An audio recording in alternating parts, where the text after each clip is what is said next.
अथ पञ्चषष्टितमोऽध्यायः। तुलाराशेः विशाखानक्षत्रस्य द्वितीयचरणम्। शिव उवाच।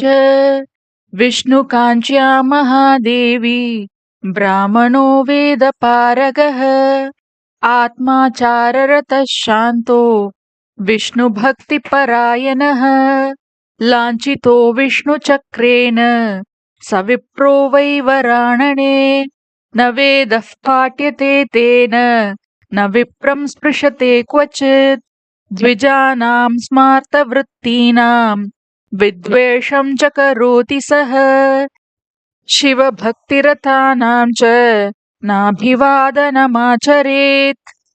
एवं वयोगतं देवी वृद्धे जाते वरानने मरणं तस्य वै जातं ब्राह्मणस्य वरानने यमदूतैर्महाघोरे नरके पतितस्तदा रौरवे च तदा देवी षष्टिवर्षसहस्रकम् भुक्त्वा नरककष्टं च पुनर्जातः सरीसृपः मानुषत्वं पुनर्जातं कष्टानि विविधानि च पुत्रस्य मरणं कान्ते प्रतिवर्षे अभवत्सुतः पुनस्त्रीकाकवन्द्याभूत् पूर्वजन्म प्रसङ्गतः धनधान्यसमायुक्तं मानुषं लभ्यते क्वचित् अथ वक्ष्ये महादेवी पूर्वपापस्य निष्कृतिम् अष्टांशं यद्गृहे देवी ब्राह्मणाय समर्पयेत्